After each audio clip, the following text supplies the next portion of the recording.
you are ready. Okay, still getting used to the buttons here. All right, the reason you're looking at the side of my head is because my camera is on my laptop. I'm going to try to get this to where it looks a little more natural. I hope that's the deal right there. Let's go to Isaiah 55, please. And what I want to talk about today is thinking the thoughts of God. And we're going to attack this from a couple different positions.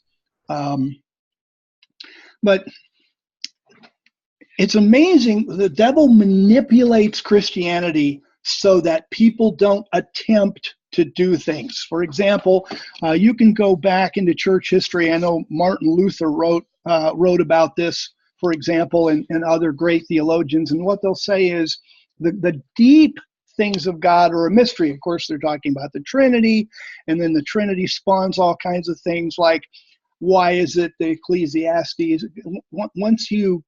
I should back up and say, once you start with the proposition that the Bible doesn't need to make sense and then it's mysterious, all of a sudden a whole bunch of doctrines don't make sense, but they're okay. So, for example, the state of the dead, Ecclesiastes says there's no knowledge in the grave where you're going, but everybody goes right to heaven, and they not only have the knowledge they have on earth, but a whole bunch of other knowledge. So all that stuff just becomes a mystery. And what happens when we say that the things of God are mysterious is that then when you go to theological school, which I did back when I went to Reformed Theological Seminary, they don't use logic as an exegetical tool. They don't tell you, well, think this thing through, because it doesn't make any sense. So they just say, you just read it and believe our doctrine. That's how the church has survived. Now, if we look at Isaiah 55:8, here's a verse that's been used to beat Christians up. In fact, not only Christians, but all kinds of people forever. And this is God speaking, and he says, for my thoughts are not your thoughts, neither are your ways my ways, says Yahweh. And so here's the average Christian. He's like, I just don't think like God. I don't act like God. And so as a result of this, here's this definitive doctrinal position, your thoughts are not my thoughts, then I am not, based on that theology, I am not going to make a concerted effort to think like God, because he's already said I can't do it. And that's where I found most Christians. When I talk to most Christians about aligning their thoughts with God, they throw this verse at me and say, well, our thoughts aren't God's thoughts. And you see how self-defeating that is. Because let's take a look at the context of this. If we go to Isaiah chapter 55, verse 6, seek Yahweh while he may be found. And that's true too. There's opportunities for getting close to God, and we need to be aware of those and take advantage of those. Seek Yahweh while he may be found. Call on him while he is near. Verse 7, how are you going to do that?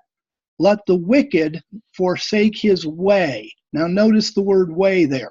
Let the wicked forsake his way, and the unrighteous man his thoughts. Let him return to Yahweh. Verse 8, for my thoughts are not your thoughts, neither are your ways my ways. Who is God talking to? Well, according to verse 7, he's talking to the wicked and he's talking to the unrighteous. Well, wait a minute. What about the godly? This verse, verse 8, my thoughts aren't your thoughts, my ways aren't your ways. That's not about people who love God. That's about wicked, unrighteous people. If you think about it a second, Adam, first of all, now the devil led Adam astray, but when Adam was in the garden before he fell astray, his thoughts and his ways were God's ways, and he was fully human. And then here comes Jesus Christ, and he's fully human. And his thoughts are God's thoughts, and his ways are God's ways. So it's like, okay, well, if Jesus can do it and he's fully human, how close can we get? I mean, this becomes pretty important. Let's go to Ephesians chapter 5. We'll go to Ephesians 5:1. And Ephesians 5:1 says, therefore be imitators of God as beloved children. Now, what we don't see here in most of our versions is that this is one of those places in the scripture where back in the 1200s and so, when they were introducing chapters, they put the chapter in the wrong place. Notice how it starts out with therefore. You got to go back a chapter to chapter 10. Actually, Ephesians 5:1 should be the last verse of Ephesians chapter 4. Let's see. So, it could start that way. Verse 31, let all bitterness, rage, anger, etc. Be put away from you. Verse 32, be kind one to another, tenderhearted, forgiving one another, even as God also forgave you, the ones in Christ. And then the next verse, therefore be imitators of God as beloved children and walk in love. So we're supposed to put away anger, wrath, all those human things that we kind of naturally feel. We put those away and we're imitators of God. Now, God isn't asking us to do something here that we can't do. He's not saying be imitators of God, but you can't be. He's not doing that. He's saying, look, I'm serious here. I'm telling you what you've got to get rid of. You get rid of the anger, the wrath, the malice. You figure out how to get rid of that, whatever that takes. Soul searching, getting a counselor, forgiving a whole bunch of people, whatever it takes. You get rid of all that stuff. You start to think like God, and then you're an imitator of God as beloved children.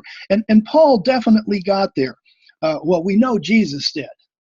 I mean, because Jesus in John 14:9 said, if you've seen me, you've seen the Father. So Jesus obviously got there. Who else got there? Well, Paul did. Look at 1 Corinthians chapter 11. So if we just go to 1 Corinthians chapter 11, verse 1, this is actually the same kind of thing as in Ephesians 5. This is actually even more profound than Ephesians 5. This 11:1 actually should be the last verse. It's not just a continuation from the chapter. It should be the last verse of 1 Corinthians chapter 10. Verse 32 of 1 Corinthians chapter 10, give no occasion of stumbling. All right, well, that's like God's ways. That's what he does. Give no occasion of stumbling, either to the Jews or to the Greeks or the congregation of God. Watch Paul, he says, even as I also please everyone in all things. Now, when he says please here, he doesn't mean he's a people pleaser. What he means is he doesn't give offense. That's the context, give no occasion of stumbling. Even as I please everyone in all things. Why? Not seeking my own profit. He's not trying to take advantage of people. Well, that's like God. But the profit of many, so that they might be saved. And then the very next verse, he goes on to say, be imitators of me, even as I also am of Christ. So Christ, if you've seen me, you've seen the Father. Paul, be imitators of me, I imitate Christ. And so now we know, okay, this is well within the realm of possibility. So we've got to take out of our mind, God's thoughts aren't our thoughts, God's ways aren't our ways.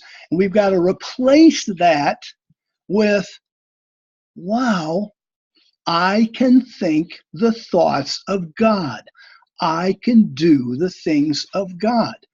But then, and that's a paradigm shift for a lot of people who've never considered it. And all of a sudden it's like, yeah, well, okay, I'm going to think the thoughts of God and I'm going to do the things of God. How am I going to go about it? Well, one thing is we've got to make sure that we're not misunderstanding what God's saying, because we know God is perfect, God is sinless. So if Paul says I can be an imitator of Christ, and if we've seen Christ, we've seen the Father, in order to think God's thoughts and follow God's ways, he's not saying that we have to be sinless. That's an important thing we've got in there, get to get in there, because otherwise we get defeated right from the start. Oh, I can't ever do it. I'm sinful. Yeah, we'll read Romans 7. Paul was sinful, but he said he was an imitator of Christ. So what did Paul do? What did Paul have that covered his sin? Well, number one, he was honest about it. He didn't try to hide his sin. He was humble about it.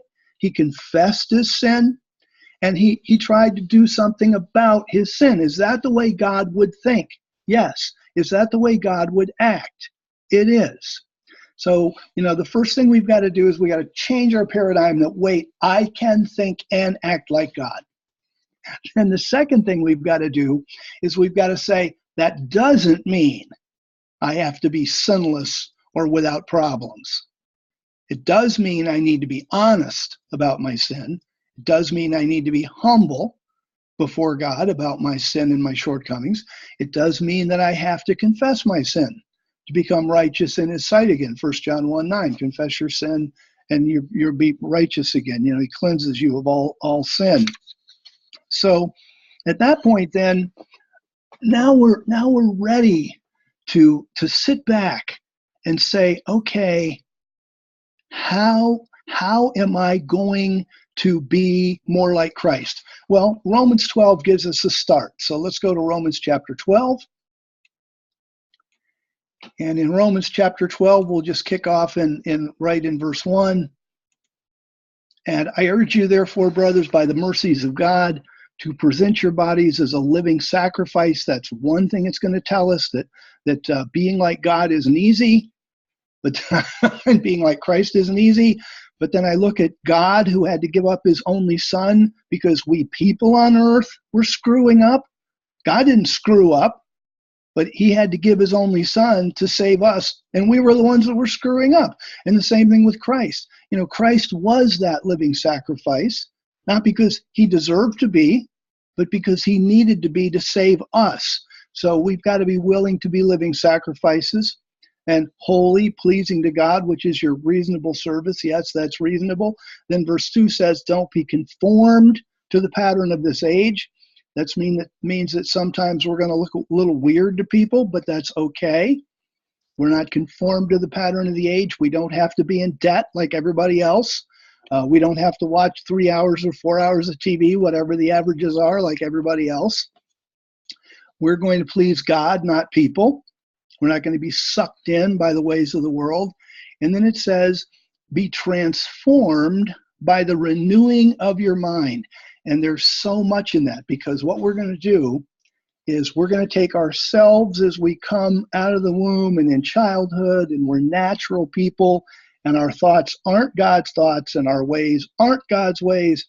And now we're going to start to change ourselves so that we are thinking God's thoughts, and so that our ways are God's ways.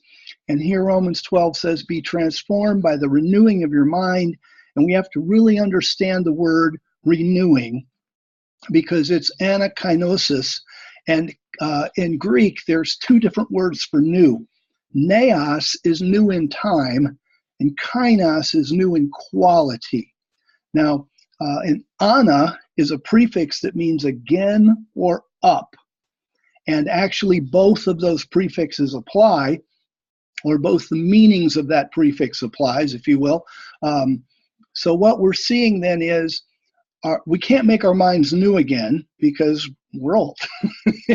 Brand new babies have a new mind, but older people don't have a new mind. So we can't make our mind neos. We can't make it new in time, but we can make it kainos, new in quality.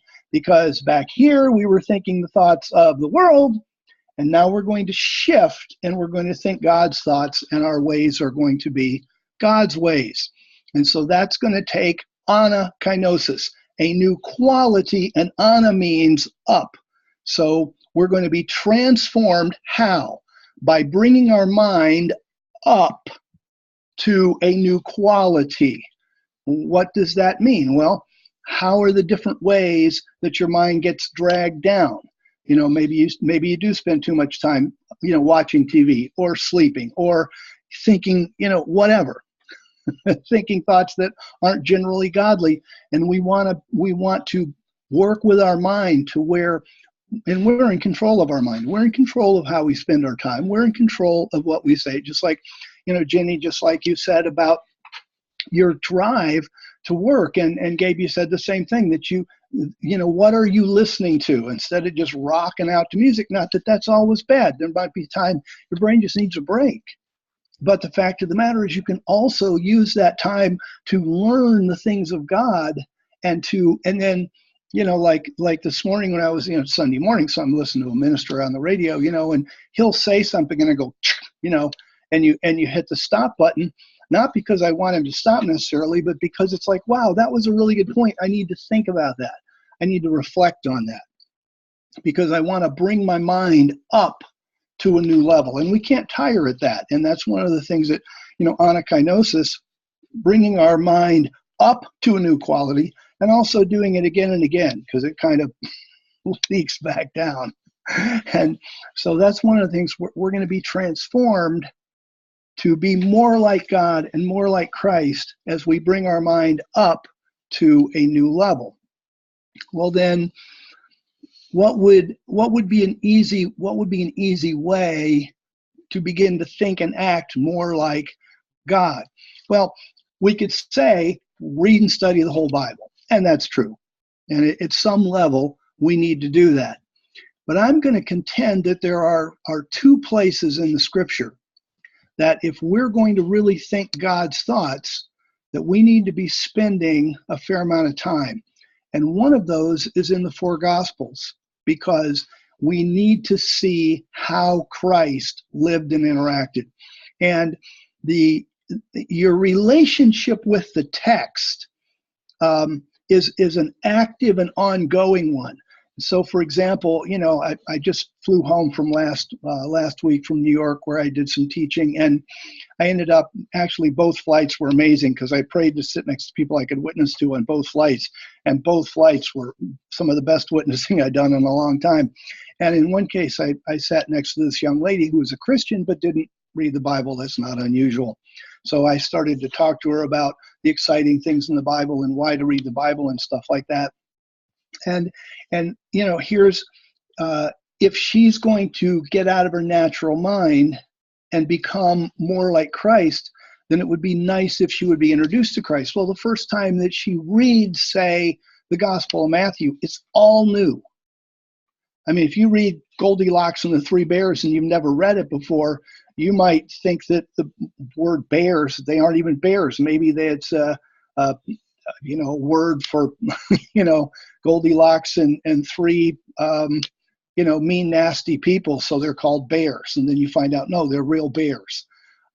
So the first times you're reading the Scripture, you're gaining facts. You're gaining facts. And then as you get used to the stories and the records, your mind kind of drops down into a lower gear where you can sit back and you could go, okay, what is God communicating here?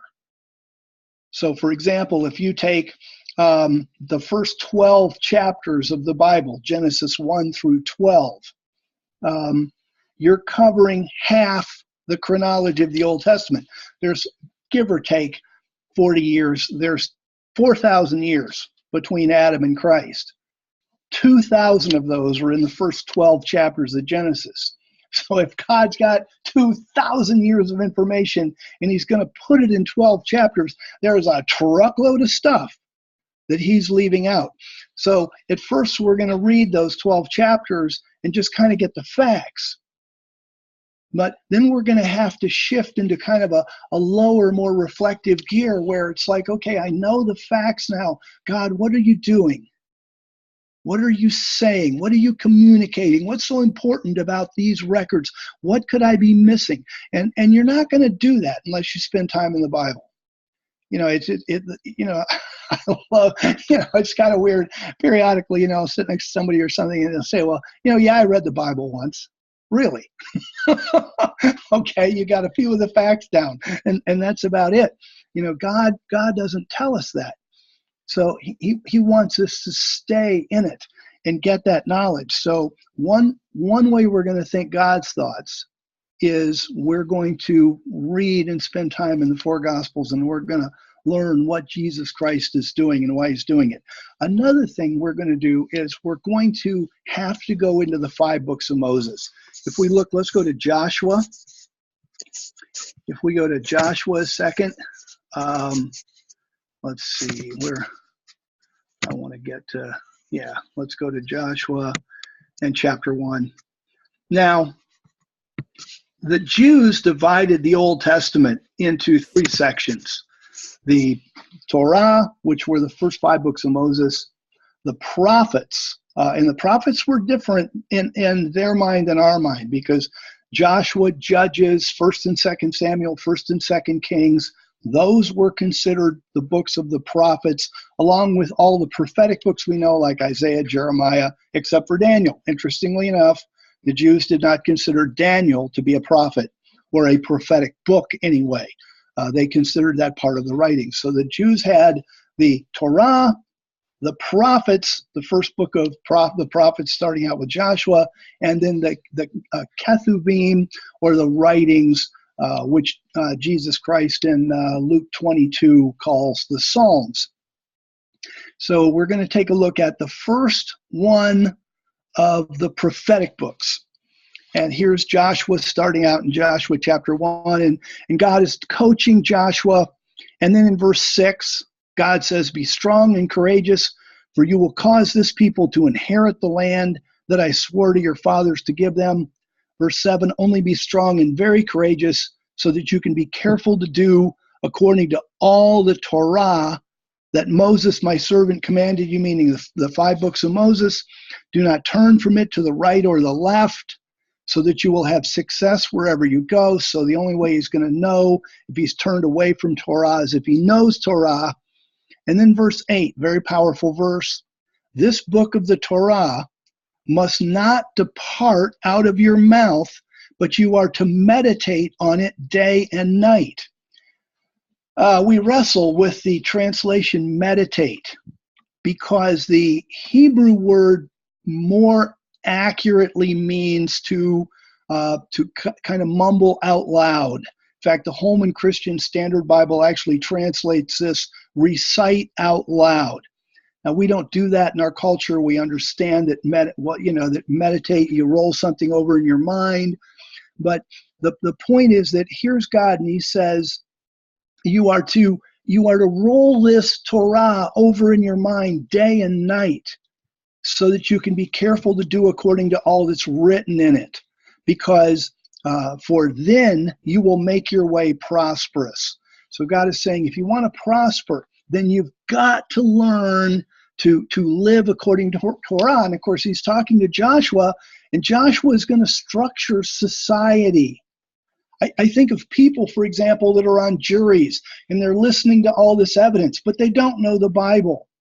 And because they don't know the Bible, they can't render God's judgment. God says, my thoughts aren't your thoughts, your ways aren't my ways. Yeah, I'd venture to say that 99-point-something% of every jury that meets in the land is exactly like that. Because for the most part, the people on this planet don't know Torah. They've never read it. They don't know how to render justice. So they end up rendering man's justice, which usually isn't justice at all.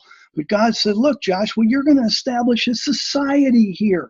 So you got to be turning the Torah over in your mind and even kind of speaking it out loud all the time so that you get it. Why? Because our brains start down low and we need to bring them up to a new quality. And we need to begin to think like God. And so here we are in the very first prophetic book, in the very early instruction. And God says, stay in Torah. So let's go to the writings. Let's go to the Psalms and see what God's advice is for people like you and I in the Psalms. So we'll just start in Psalm 1. Psalm 1 opens up, "Blessed is the person who does not walk in the counsel of the wicked, nor stand on the road of sinners, nor sit in the seat of scoffers, but his delight is in Yahweh's Torah. On his Torah he meditates," same word, he mulls it over in his mind, he speaks it out loud day and night. So in the first book, the first Jewish canonical book of the writings. What's God saying? Stay in Torah. In the first prophetic book, what's God's instruction? Stay in Torah. Because if we're going to learn to think like God thinks, then we have to anchor our life in God's instruction book. And that, if I had to translate Torah into English, I would probably translate it instruction book.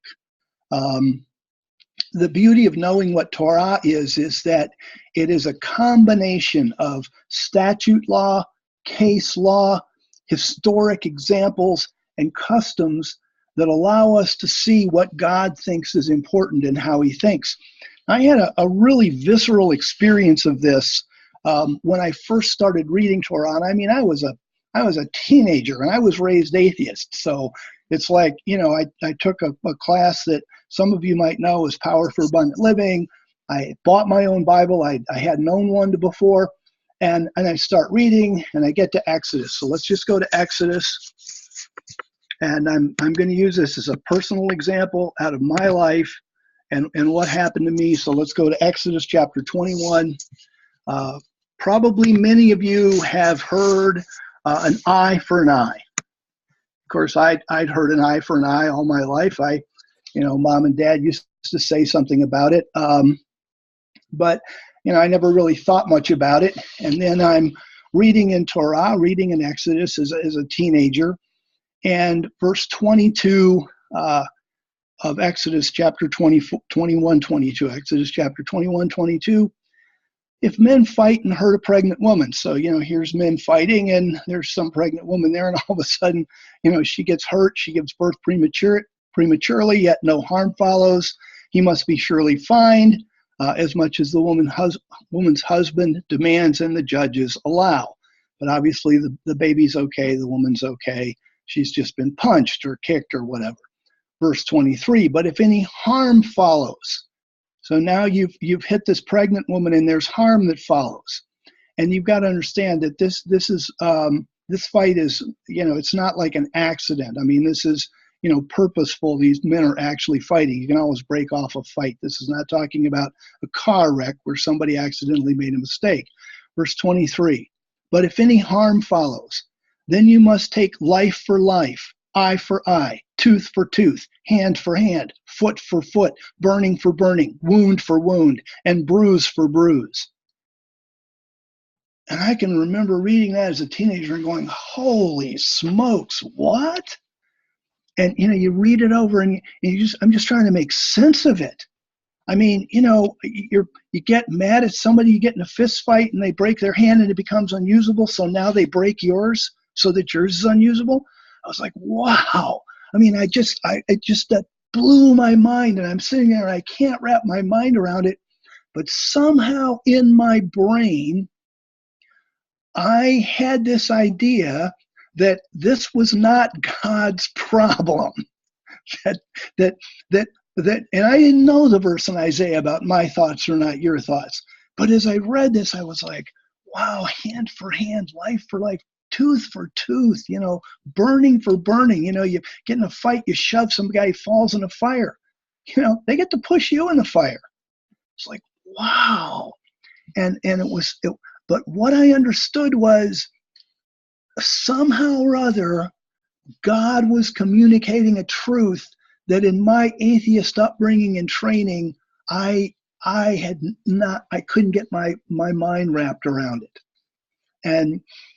And that happens throughout the law. There's the law is God's instruction book to get us to think like him. That's why it's so important. It's the first of the prophetic books. Be in the law constantly. The first of the writings, be in the law constantly. Why? Because God needs us to memorize this stuff? No, because if we're going to be part of a godly society, our thoughts have to be his thoughts. And our ways have to be his ways, and they're not going to be his thoughts and his ways, number one, if we don't know them. And then number two, if when we read them, they blow our mind and we're going, well, I can't do that. I can't believe that. That can't be godly. That can't be right. And yeah, it is godly and it is right. And we need to understand that what God's saying here is human life and human limbs are valuable. And if out of your just hard-heartedness, you're taking somebody's life, or you're blinding somebody, or you're crippling somebody, the only thing that is a true recompense for that is if it happens to you. Now you find out as you dig deeper in the law that sometimes there are places where God would allow, if the person who's hurt would allow it, then you could pay a fine or you could do something like that. So this was something that wasn't demanded necessarily. It wasn't necessarily demanded, but it was God setting forth and saying, if you want to have a just society, then you've got to make people understand that their life isn't any more important than anybody else's life. They don't get to just cripple somebody and say, wow, man, I'm really sorry, here's $20. Or, wow, man, I'm sorry, I got drunk and killed your father. Gosh, I guess I know I'm going to go to jail for 3 years. That's not the way to build a godly society. It's not a way to get people to be responsible.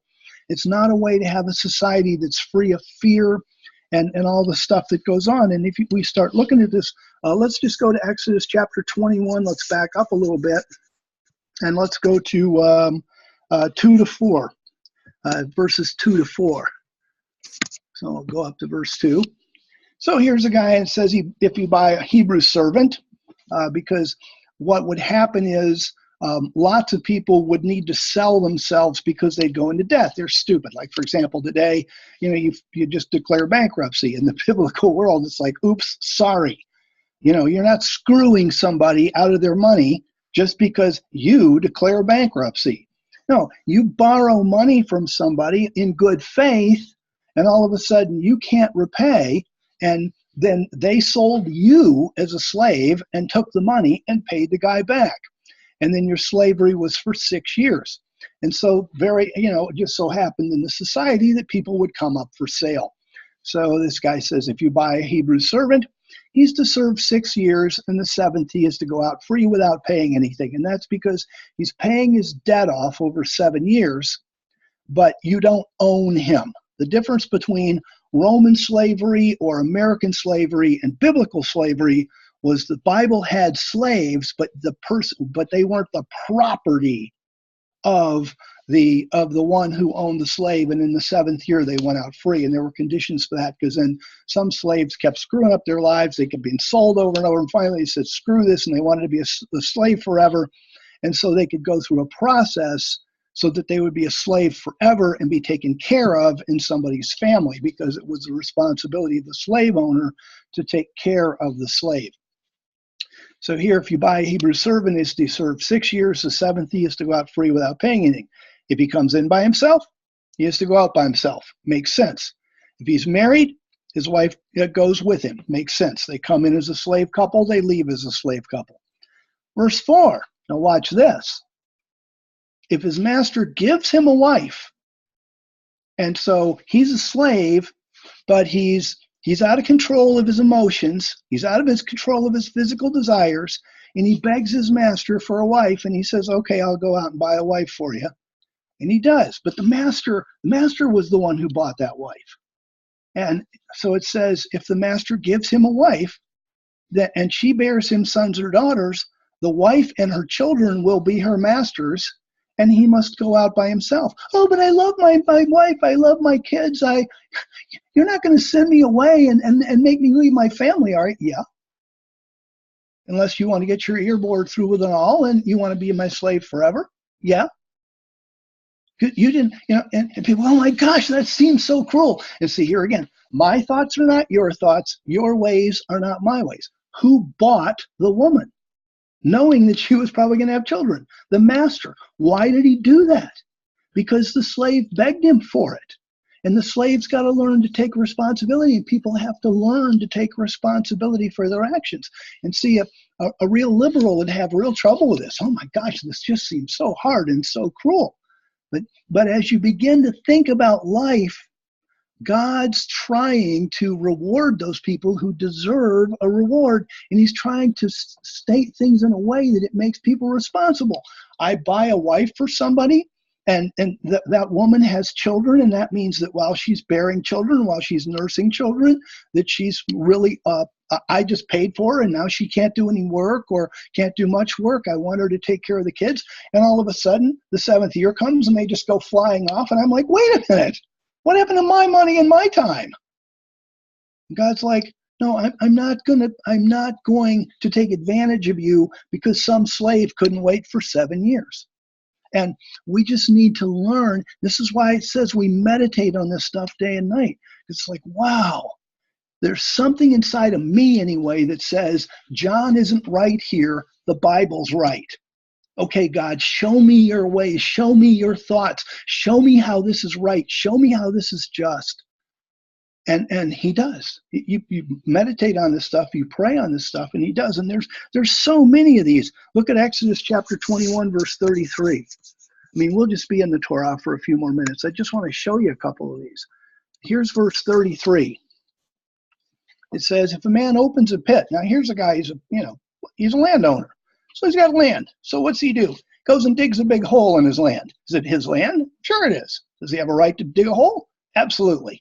But if a man opens a pit, or a man digs a pit and doesn't cover it, and a bull or a donkey falls into it, the owner of the pit must make it good. He must give money to its owner, and the dead animal will be his. You go, well, wait a minute, it was on my land. Wait, so let me get this straight. His donkey wanders onto my land, and when it falls into my hole, I'm responsible? And the answer is yes, because you created a danger. And God says, look, I'm putting you on the earth. You do not have the right to do things that carelessly endanger other people. You want to dig a pit? Fine. Put a fence around it. Put a cover on it. Today we call these attractive hazard laws. You can't just put a swimming pool in the middle of your front yard, and if some poor, little toddler wanders in and drowns, you say, wow, you should have watched your toddler. It doesn't work that way. See, God wants us to, what did Paul write in Corinthians? Why did he say I'm an imitator of Christ? Because I don't do anything that puts a stumbling block in front of anybody else. I do things that please other people. I seek their glory, not my own. So I'm not going to create an attractive hazard and then just shrug my shoulders when somebody gets hurt. It just, and we need to learn to think like God thinks. And admittedly, I don't know y'all really super personally, and there may be somebody here that's going, oh my God, I'm getting my mind totally blown. This makes no sense. I'm not seeing this.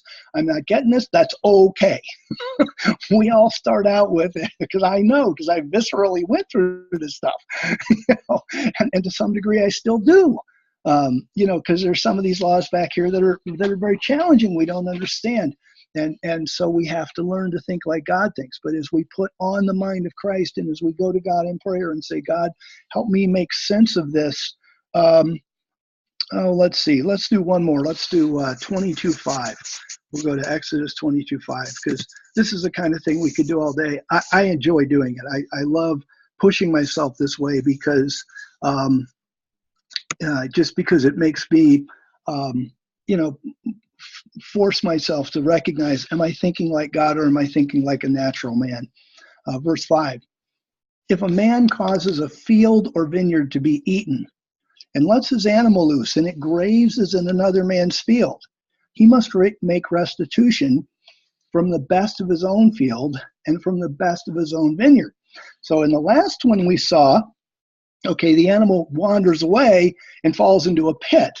Well, the guy who dug the pit, that's a problem. But let's say that the guy had a fruit tree and the animal goes and eats that man's fruit. All of a sudden, you're not going to keep me from having a fruit tree because you're not watching your animals.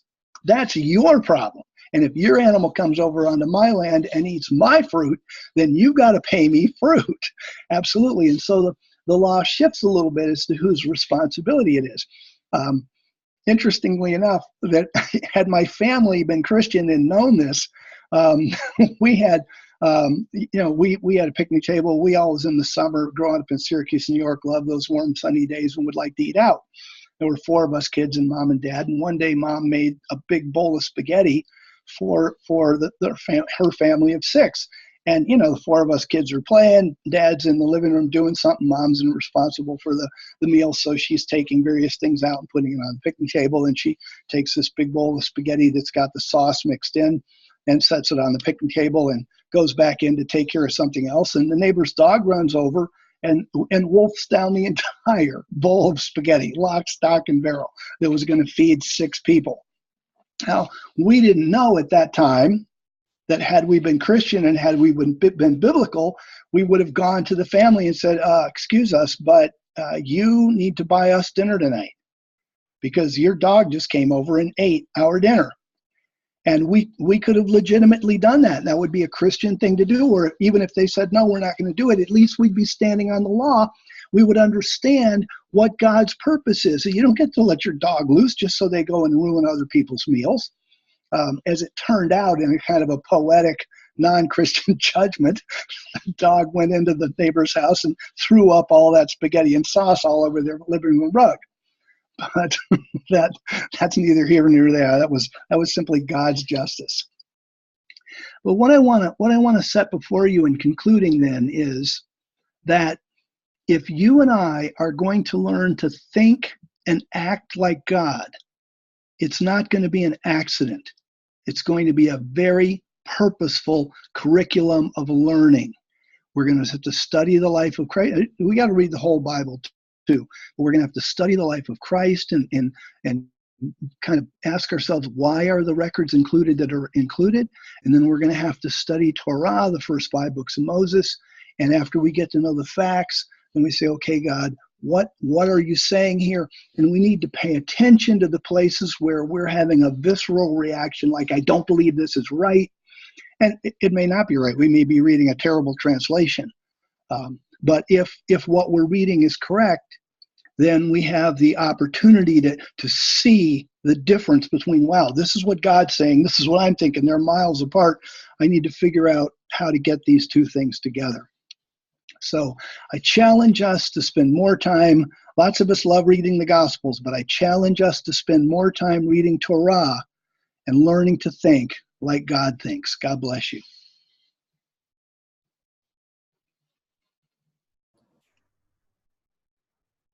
Well, thank you, John. Thank you very much. If anybody has any questions or comments about it, feel free to raise your hand or just ask away.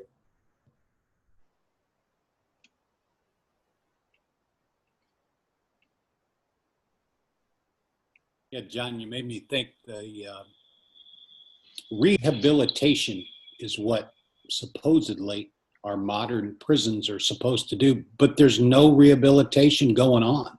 The biblical solution for crime and for people doing wrong, you went to work for somebody, you became a productive person. Just that in and of itself, you went from being unproductive to being productive.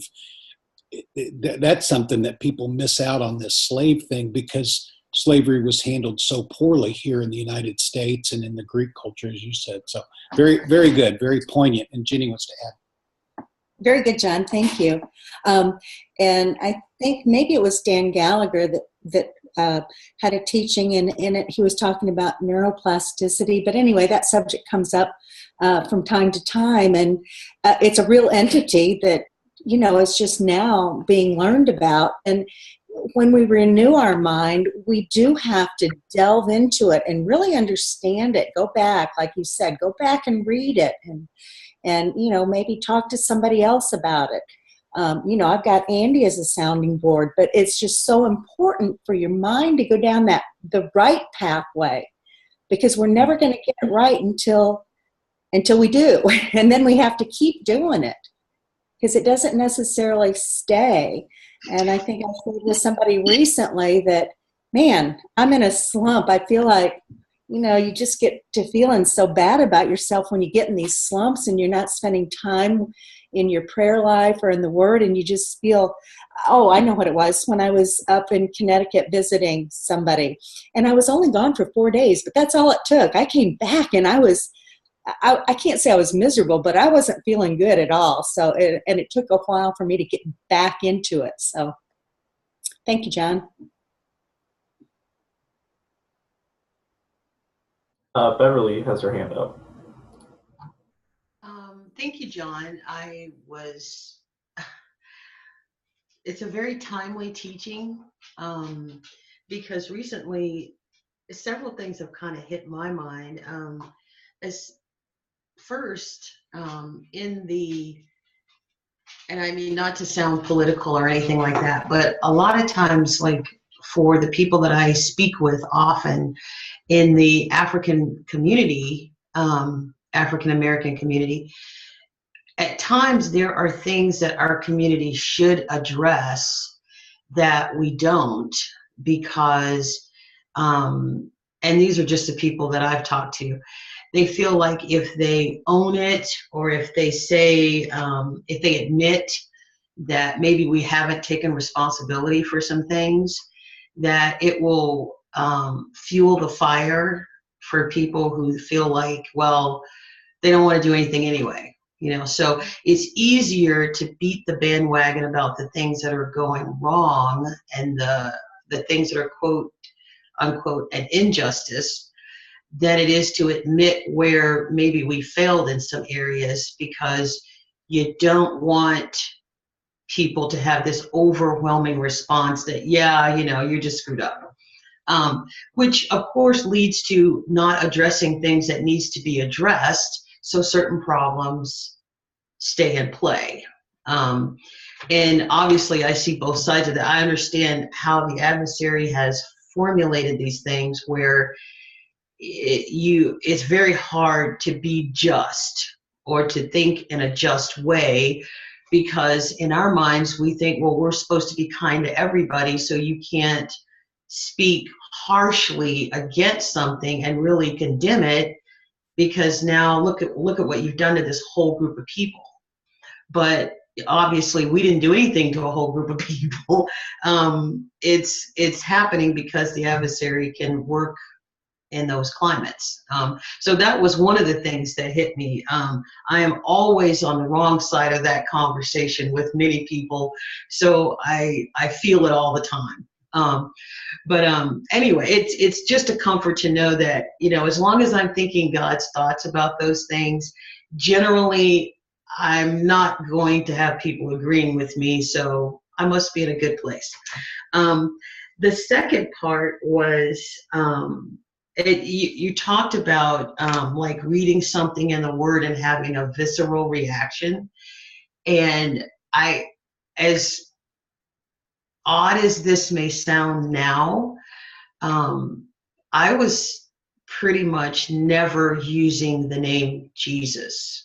And it was because I was very concerned about this other Jesus, and that I didn't want to ever do anything that was disrespectful to the one true God. So I avoided it to the point that when I started hearing it, it sounded so wrong to me. And I didn't know what to do. And I still completely don't know what to do with that, honestly. But it was funny because you said, well, if you just keep elevating your thoughts to the things that God is saying, then eventually whether I am having a feeling about that or not becomes insignificant. Eventually I'll stop having that feeling. But I remember the first time I listened to some teachings that I listened to on the website, and it was almost like I went into my room in a very quiet place, and I was like, okay, Jesus, it's, don't want to do anything weird here, but thank you for everything you did. And that was about as far as I could go. It was like, we don't want to carry this conversation on too much, but thank you for that. And then it was like the next day it was like, you face some pretty tough situations. What would you do in this? That kind of thing. So it's getting easier, but I tell you, it's almost like even now I get chills saying that, because I've just spent almost 40 years never doing it. But anyway, thank you for a place to put these feelings, because at times you do have to put them somewhere to be able to read the word and understand it. And I definitely look forward to that day that it stops being I stop wrestling with that. So thank you very much. Oh, that's great, Bev. Do you go by Bev or Beverly? I'm so unsavvy, I muted and didn't know how to come back. Beverly's fine. I mean, I really don't mind, but I'm just used to hearing Beverly. Okay, Beverly. Yeah, thank you for sharing that. That's really cool. That's a good story. Yeah, I know I think a lot of us have a very similar story with regards to how we interact with Jesus now. Because I think that's been a journey for just about everybody here, realizing how significant Jesus' role is in our lives currently. So you're not alone in that at all. Dennis or Dad, you have your hand up. Yeah, Beverly, you're not alone. I've been in that room too. And it was that was a stumbling point for me. It took me a while to get over that, to get comfortable. I mean, and it's so weird. Why would I be so uncomfortable with the name of my Lord? Why would I be so uncomfortable with the name Jesus? But I was, but I had been taught that way, and now it's very liberating. It's really cool. When I go to work in the mornings, I mean, he and I talk a lot, and I complain to him quite a bit too. Sometimes he says something and sometimes he doesn't, but don't let that hinder you whatsoever, Beverly. John, when you were teaching, I thought about two things when you were early, when you were saying that our thoughts, how theology says, well, our thoughts can't be his thoughts. There's no way that can happen. In Genesis 1:26, we were made in his likeness. We were made in the likeness of God. So yes, we can think his thoughts. In fact, we're supposed to. We were made, engineered, designed for those thoughts to actually be easier for us to think than the way that we have learned for so many years. It should be easier for us to think his thoughts. And I couldn't find the verse, but I think Romans chapter 8. Our spirit wants this food. Our spirit wants that. It desires that. It craves it, and we need to feed that.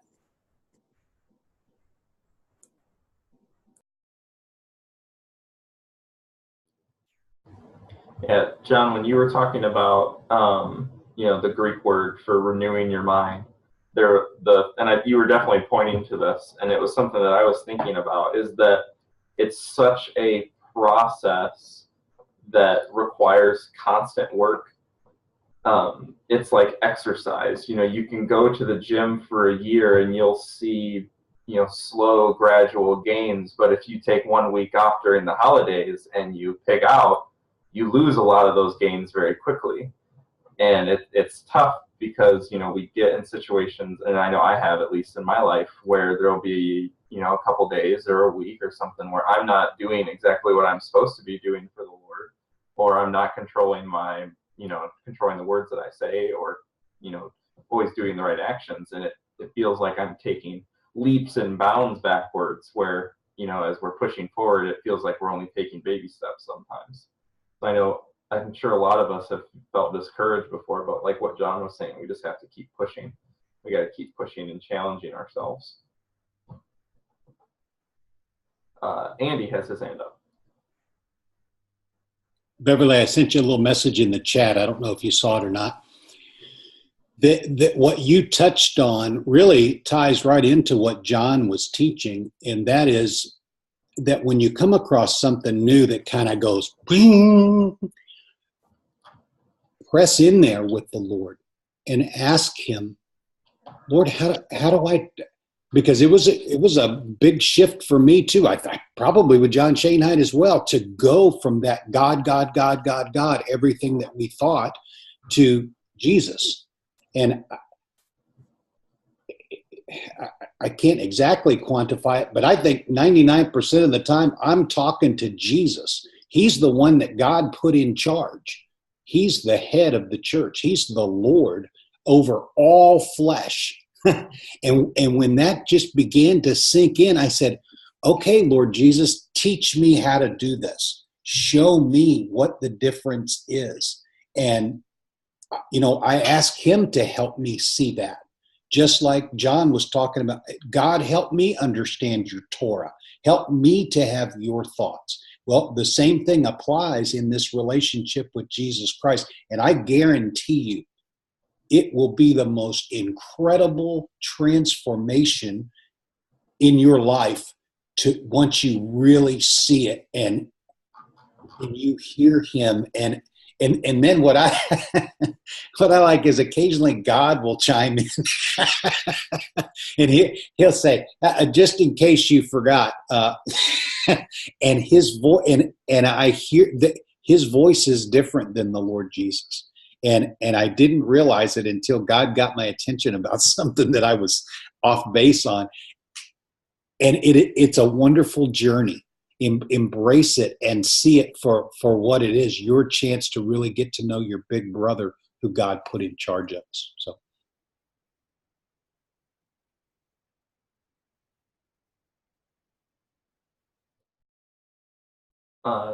Does anybody else have? Oh, yes, Beverly, raise your hand. I just wanted to thank him for that because when you're doing something that feels so new and you're trying to get a handle on it, it helps to have that validated and to have people that really understand where you're coming from on that kind of a thing. Because originally I was actually very sad that I'd spent all these years and thought, I always knew he was the head of the church and I always knew all these things about him, but I just kind of felt like, wow, he did all these things for me and I never even spoke his name. So it was kind of like getting past that and then yet having all that teaching in your head and trying to move forward was just kind of a struggle. So thank you very much for validating those things because it's going to help me move forward so much quicker. Yeah, that's great, Beverly. That's what we're here for. Rob, you got your hand up.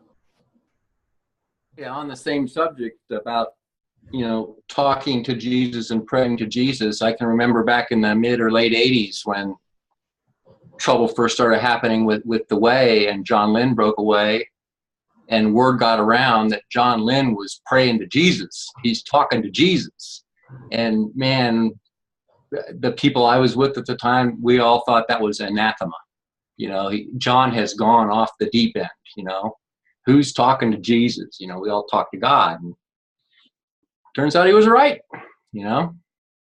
So the thing, and also the things, the chapter, I think it was in the Green Book, where the absent Christ, chapters like that were put out by the Way and materials like that. And I mean, they were just flat wrong on that stuff. And it's good to know that now, that Jesus is in our life and we can talk to him. He is our Lord. And our fellowship is with God and with his son, Jesus Christ. That's it. Amen. Well, if anyone else has anything to share or ask, feel free to. If not, we'll move on to pray. I'm going to end the recording now.